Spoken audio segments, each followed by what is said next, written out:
नमस्कार। मेरे सामाजिक परिवार के सभी सदस्यों को यथोचित अभिवादन। राम राम।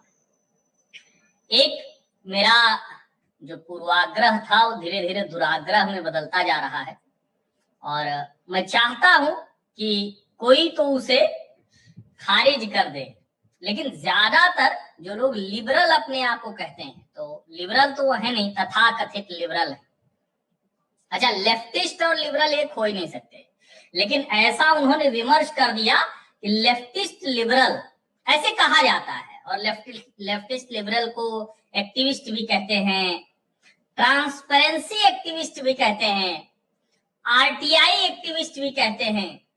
हालांकि ये जितनी तरह के नाम वो रखते हैं, transparency activist, RTI activist, human rights activist, women rights activist, poors rights activist, ऐसे दलित राइट्स, मुस्लिम राइट्स, सबके राइट्स के जो ये एक्टिविस्ट होते हैं और अपने आप को लेफ्टिस्ट लिबरल कहते हैं, ये मूलतः फ्रॉड होते हैं, झूठ के थोक विक्रेता।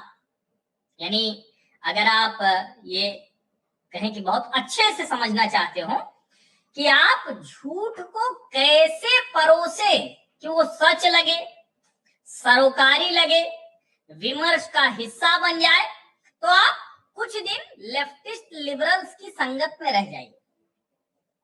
और चूंकि मैं आपको कई बार बता चुका हूं, फिर से दोहराता हूं कि अभी राहुल गांधी और प्रियंका, ये जो भैया दीदी हैं, इन दोनों के जो सलाहकार हैं वो सब लेफ्टिस्ट हैं, लिबरल्स हैं। अच्छा, मैं एक चीज और स्पष्ट कर दूं कि लिबरल में प्रचलित संदर्भों में कह रहा हूं, ये बहुत कट्टरपंथी होते हैं, इनको अपने विचार के अलावा कोई बर्दाश्त नहीं होता है। ये विरोधी विचार को ध्वस्त करने में झूठ की किस हद तक गिर सकते हैं इसका अनुमान लगाना कठिन है। ये आरटीआई एक्टिविस्ट के नाम पर सूचनाओं को कैसे तोड़ मरोड़ के प्रस्तुत करते हैं, साकेत गोखले नामक झूठा प्राणी, झूठा एकदम, मतलब जिसको कहते हैं कि ये रजिस्टर्ड, पंजीकृत झूठा है ये।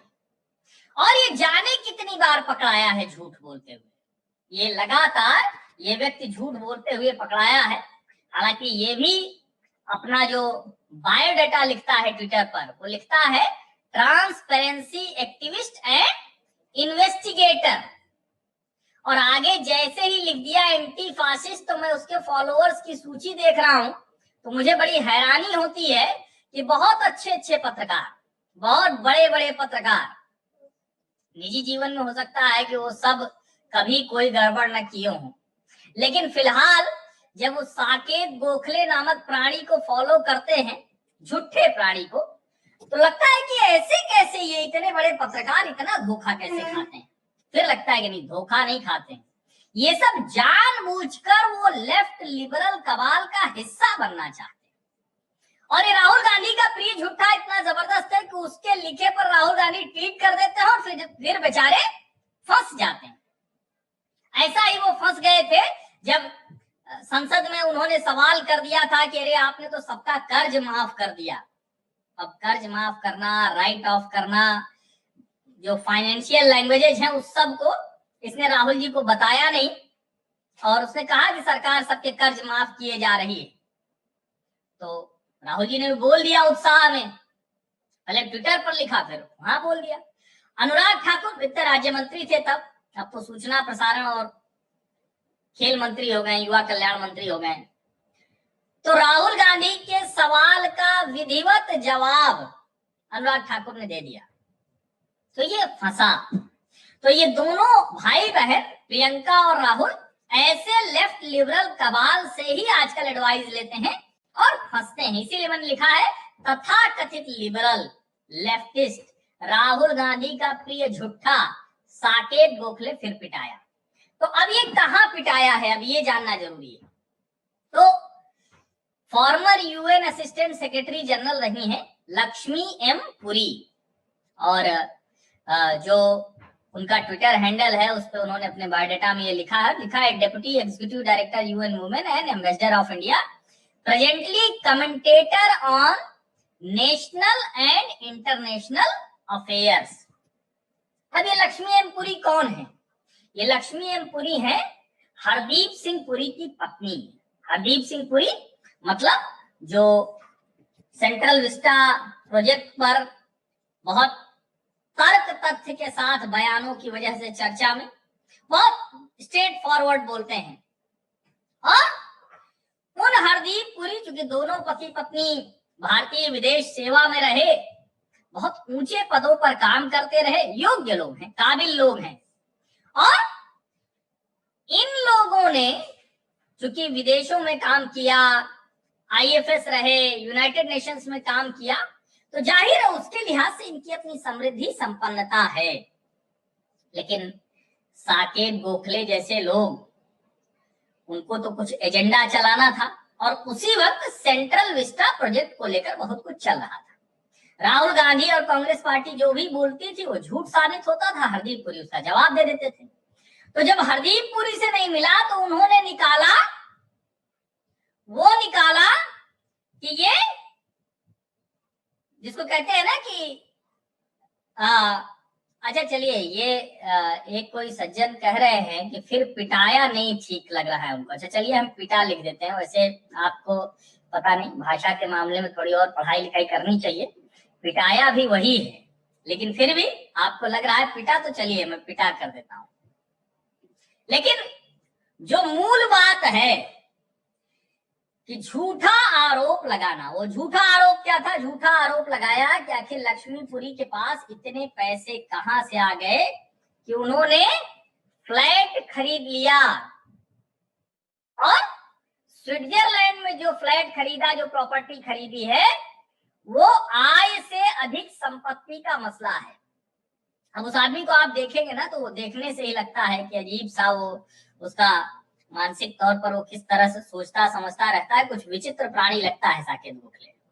और राहुल गांधी के साथ जब वो खड़ा होता है तो दोनों लोगों के चेहरे की आंखों की चमक देखिए, तो बहुत, वो हर वक्त लगता है कुछ न कुछ, उसको हर चीज में साजिश दिखती है, और इसीलिए खुद को लिखता है तो ट्रांसपेरेंसी एक्टिविस्ट।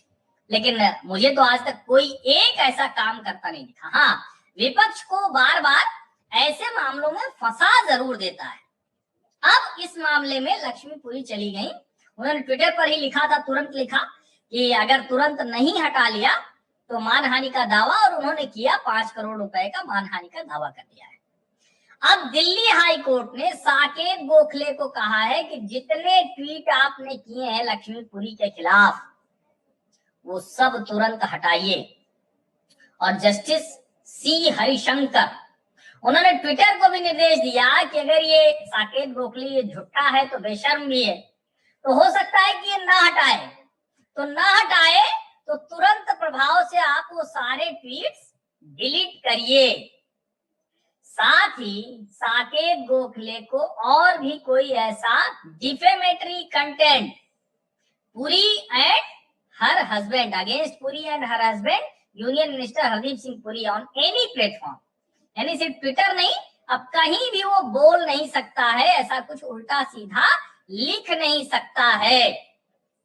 अब ये जिसको हम कहते हैं ना कि अगली सुनवाई तो होगी 10 सितंबर को, लेकिन जिस तरह से कोर्ट ने कहा है that defendant is directed to immediately delete from his Twitter account all tweets against the plaintiff to which the present plaint makes reference, as well as all connected tweets which may form part of the trail of tweets by the defendant against the plaintiff। मतलब जहां कहीं भी कुछ लिखा है, उससे जुड़ा कुछ ट्वीट लिखा है, वो सब डिलीट करो। और लिखा है इसमें further orders of this court, pending further orders of this court. अब कोई भी चीज लिखना नहीं, वरना झूठे तो तुम हो। अब तुम्हारा जो कहे कि ये मामला जो चल रहा है उसमें और बुरी तरह से फंसोगे। ट्विटर को भी कहा ही। अब सवाल ये है कि ये सब जब बात हो रही थी तो कैसे हो रही थी? बड़ा एक गजब, जिसको कहते हैं ना कि ये ऐसा लिखा है कोर्ट ने उस पर, जो वकील थे साकेत गोखले के, सरीम नावेद, इन्होंने कहा as a citizen His client has the right to go into the assets of public functionaries.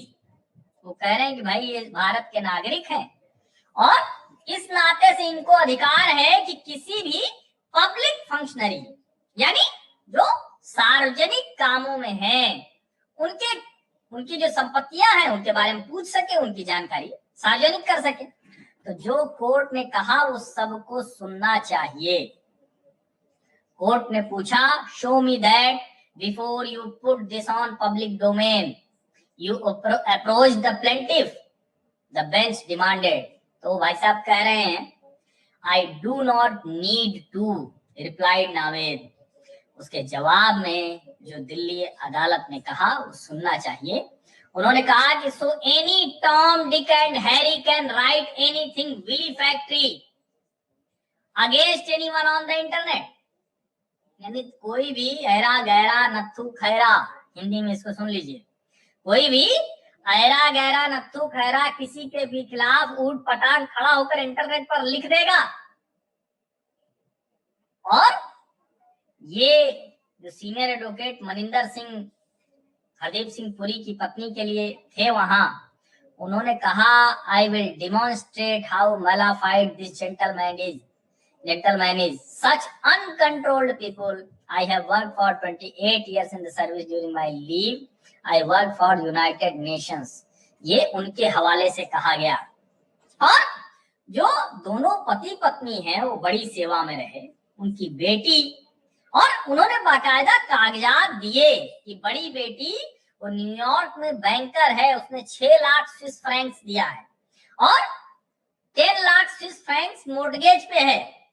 तो कुल मिलाकर सारे डॉक्यूमेंट सामने रख दिए। लेकिन मूल बात तो क्या है? मूल बात ये है कि क्या वो पत्रकार जो साकेत गोखले के उस ट्वीट के आधार पर हरदीप सिंह पुरी की पत्नी के खिलाफ ऊट पटांग लिख गए थे, माफी मांगेंगे क्या? या बेशर्मी बनी रहेगी, वो कुछ नहीं करेंगे, माफी नहीं मांगेंगे? ये सवाल बड़ा है, इस सवाल का जवाब आना चाहिए। बहुत बहुत धन्यवाद आप सभी लोगों का। और ऐसी खबरें आप लोगों की जानकारी में इसलिए रहनी चाहिए कि कई बार ऐसा होता है कि इस तरह के जो फर्जी लोग हैं, फ्रॉड हैं, बेशर्म हैं, झूठे हैं, उन सब को किसी न किसी तरीके से महान बनाने की कोशिश होती है। वो पूरा एक नेटवर्क है, कॉकस है। वो आपको ऐसे समझा देता है कि ये जो लेफ्टिस्ट, लिबरल, ये सब पड़े, मैंने कहा ना कि जितने एक्टिविस्ट टाइप के हैं ये, उसमें से बहुतायत फ्रॉड निकल रहे हैं। ऐसा नहीं है, बहुत से लोग काम कर रहे हैं, बहुत से लोग सूचना के अधिकार के तहत बहुत कुछ कर रहे हैं। लेकिन सवाल वही है कि ये जो इस तरह के एक्टिविस्ट होते हैं जो पार्टियों के साथ गठजोड़ में आकर दूसरे पर हमला करते हैं, उनका चेहरा तो जानना बहुत जरूरी है। बहुत बहुत धन्यवाद आप सभी लोगों का। और अभी शाम को 5:57 पर मुलाकात होगी CNBC आवाज पर। बहुत बहुत धन्यवाद।